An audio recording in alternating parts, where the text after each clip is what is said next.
Olá pessoal, bom, a gente não está aí com a oportunidade de nos encontrarmos, né, aos sábados, como sempre fazemos e como gostamos de fazer, mas tivemos assim a oportunidade de, no decorrer desses dias, pelo menos pensar em uma maneira de falarmos um pouco, especialmente do nosso projeto, sobre família, e a gente está aí agora vivendo uma experiência muito única nesse sentido, muito diferente do que a gente imaginava, mas que me parece faz-nos um convite bem acertado sobre a possibilidade de refletirmos sobre família. Então nós vamos tentar aí no decorrer das próximas semanas organizarmos-nos de uma forma que não deixemos pelo menos de fazer uma pequena ou breve reflexão a respeito do assunto, e nada mais interessante do que nessa hora nós pensarmos de verdade naquele conceito de família universal, a ideia de que de alguma forma nós estamos sendo chamados a pensar de uma maneira muito única, não mais com distanciamento, as pessoas que estão na verdade enfrentando as durezas que a experiência da doença tem trazido, tem nos dado a oportunidade de pensar e sentir de alguma forma uma compaixão muito diferente de outras que já tenhamos sentido. Não é apenas uma notícia de televisão, é algo muito próximo, muito real. Então isso de alguma forma tem despertado, ou tem pelo menos elaborado entre nós, uma sensação dessa família universal que nós já tanto falamos e estudávamos antes, mas que ainda assim tinha talvez um caráter um pouco teórico. Talvez aí um momento oportuno para nós então estimularmos nossos filhos de alguma maneira a pensarmos no bem, na elaboração do bem de verdade, talvez mecanismos de melhor trabalho na caridade, ou pelo menos no espírito de fraternidade.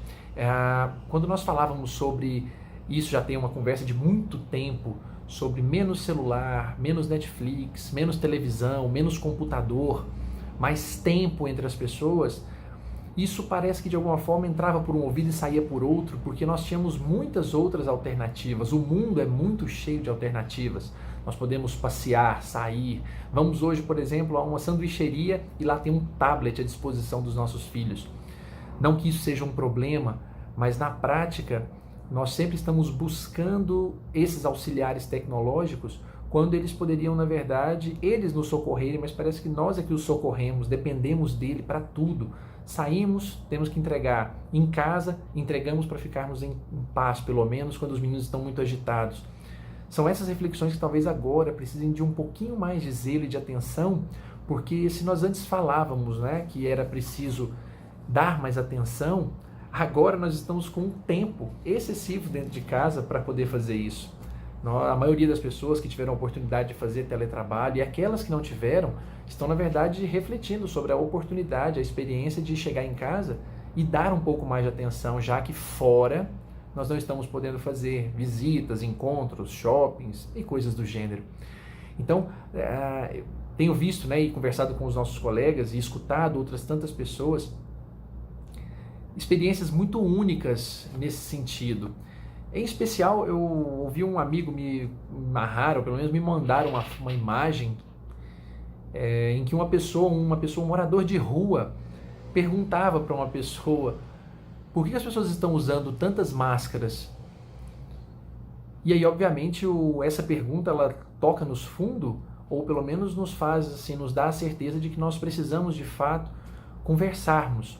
Não no sentido de espantar os nossos filhos ou tratar disso em casa com um pouco mais de carinho, mas talvez aí na certeza de que é preciso ter um pouco mais de zelo ao contar-lhes, mas também trabalhar com eles um espírito de esperança, porque afinal de contas, nós já os ensinamos tantas coisas, ensinamos a ter, por exemplo, cuidados, higiene, trato pessoal. O nosso amigo Haroldo fala muito, né, que nós nos esmeramos muito em pentear os cabelos, em tomar banho, escovar os dentes, fazer tratamentos de toda ordem, de toda sorte, para o embelezamento do corpo.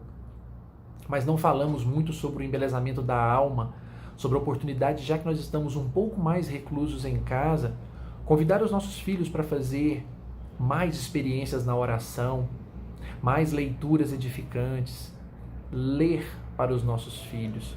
E não apenas dar-lhes o livro para que eles leiam. Eu uma vez ouvi de uma amiga que um dos gestos mais carinhosos nós podemos ter é ler para alguém. Isso me marcou tanto, porque eu me lembro bem dos meus avós lendo para mim, e eu me lembro de eu mesmo lendo para minha avó, já numa fase bem mais debilitada de sua vida, né, há alguns anos.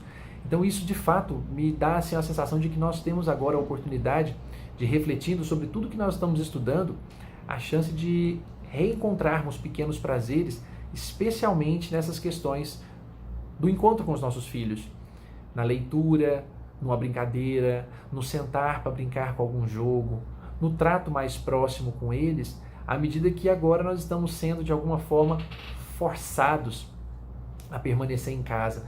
E aí chama atenção para esse hábito da oração, ou ao menos do culto, realizado de forma um pouco mais rotineira. Eu vejo muitas correntes conclamando as pessoas a uma oração em determinados horários ou não. Talvez mostrar para as nossas crianças o bom hábito que é estarmos em sintonia, como nós já vimos em livros como Nosso Lar, por exemplo, a grandeza de gestos como esse, talvez os façam perceber que eles podem de fato fazer um pouco mais, trabalhar um pouco mais pelo mundo, e isso pode lhes tornar adultos um tanto diferentes do que a nossa geração foi capaz de fazer.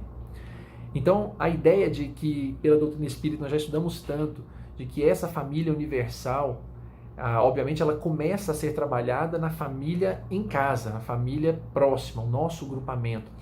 Esse grupamento está agora naquela condição, como nós já brincamos em outras ocasiões, fechada dentro de um elevador. E dentro de um elevador, não se tem muito o que fazer, a não ser que você se disponha a viver dentro do elevador. Conversar com as pessoas, tratá-las bem, dizer-lhes coisas de verdade, não apenas puxar assunto por qualquer motivo. Então agora dentro de casa é uma oportunidade muito legal de sacrificarmos muitas vezes aquela vontade de ficar lendo, passando mensagens pela internet, para podermos na verdade viver esses instantes.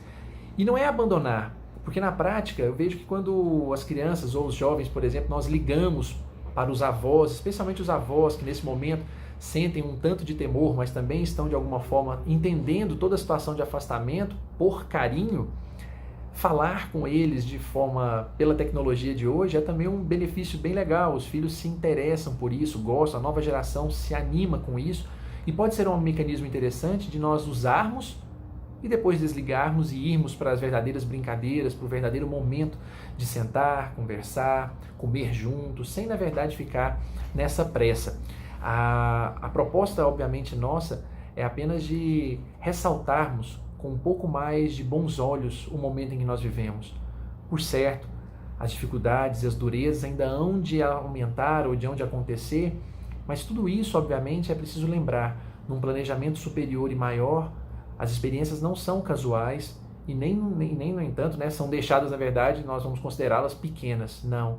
São experiências duras e que vão exigir de nós aí, sem dúvida alguma, um pouquinho mais da nossa capacidade de exemplificar. Só que não mais aquele exemplo para fora, para o mundo. Ser um bom cidadão para fora, mas ser um bom cidadão dentro de casa. Se nós nos acostumarmos a reclamar da impossibilidade de sair, da clausura, das dores que vamos ter que enfrentar na verdade, provavelmente nós estaremos também construindo uma geração de crianças, de filhos, que também vão adotar o mesmo critério, da reclamação, da angústia. Não é, na verdade, viver um mundo de Poliana, mas, obviamente, esclarecê-los com um aspecto de esperança. Esperança que, obviamente, há de acontecer e há de, na verdade, nos movimentar nessa hora. Essa sensação de que, obviamente, o mal passa, ela está muito clara no Evangelho segundo o Espiritismo e também no Livro dos Espíritos, quando fala lá nos seus itens finais, nas suas perguntas finais, sobre a felicidade. Não se esconde hora nenhuma de que a felicidade primeiro passa por todo um processo de transformação, que nós já usamos como exemplos diversos, a borboleta que se transforma, né, com o casulo que se deforma e vira a borboleta, e outros tantos exemplos que a natureza nos traz, a semente que se desmonta e sofre, na verdade, até a força intrínseca dela mesma, para poder então tornar-se uma árvore, a madeira que é cortada para dar-nos a cama, ou o trigo que é amassado para poder, na verdade, gerar o pão. Aquilo que antes era um sentido muito figurado, na verdade agora se torna algo muito real, e que a gente tem a oportunidade de pensar com mais carinho em nós. porque de fato o espírito também só vai se transformando à medida que ele vai sendo de alguma forma tratado, modificado, muitas vezes pelo aspecto da dor, especialmente em família. Eu deixo aqui como mensagem final uma mensagem do Espírito de Emmanuel, que me parece ser absolutamente propícia para esse momento agora, e creio que as palavras trazidas pelo Evangelho de João me permitam a leitura, porque não poderia perder uma só palavra da importância do que ele nos traz. Amai-vos. Não amemos de palavra nem de língua, mas por obras e em verdade. Primeira Epístola de João. E diz assim o Espírito de Emmanuel: por norma de fraternidade pura e sincera, recomenda a palavra divina: amai-vos uns aos outros. Não determina seleções, não exalta conveniências, não impõe condicionais, não desfavorece os infelizes, não menoscaba os fracos, não faz privilégios, não pede o afastamento dos maus, não desconsidera os filhos do lar alheio, não destaca a parentela consanguínea, não menospreza os adversários. E o apóstolo acrescenta: não amemos de palavra, mas através das obras com todo o fervor do coração. O universo é nosso domicílio, a humanidade é nossa família. Aproximemo-nos dos piores para ajudar, aproximemo-nos dos melhores para aprender. Amarmo-nos, servindo uns aos outros, não de boca, mas de coração, constitui para nós todos o glorioso caminho de ascensão. Nós possamos aproveitar então esse momento para pensar com muito carinho na família que nos foi dada.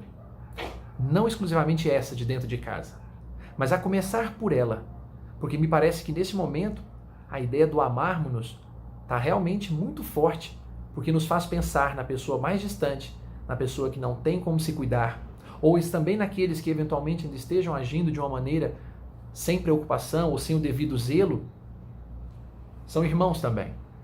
E é preciso entender o limite de cada um nessa hora e sabermos o quanto será possível a cada um de nós julgarmos, porque se hoje julgamos, é porque provavelmente um dia também já cometemos os mesmos desvarios.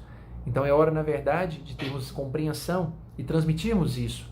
E por óbvio, precavermos-nos de toda maneira, cuidarmos-nos não só do aspecto físico que o vírus nos traz, mas também imaginarmos o vírus, como já falamos noutrora, o vírus do egoísmo, que é esse que na verdade só faz pensarmos em nós mesmos. Pensemos nos gestos de amor, de fraternidade que estão de alguma maneira aparecendo e se avolumando em algumas horas. É preciso pensarmos nisso, ao invés de darmos apenas a ênfase no aspecto de preocupação, falta de serenidade, porque quando compreendemos que isso faz parte de um mecanismo, de um processo, temos a certeza de que na sequência as nossas famílias sairão melhores, mais fortalecidas. Um grande abraço a todos, que tenhamos condição de fazer todo esse trabalho, esse empenho e zelarmos uns pelos outros, rezando, fazendo essa higiene pessoal e lembrando de que a nossa família ela é muito mais do que aquela que convive em nosso lar, mas que para podermos acertar ou pelo menos manter essa família universal um pouco mais equilibrada, não tem outro jeito. É como Gandhi dizia, que nós sejamos a mudança que queremos para o mundo.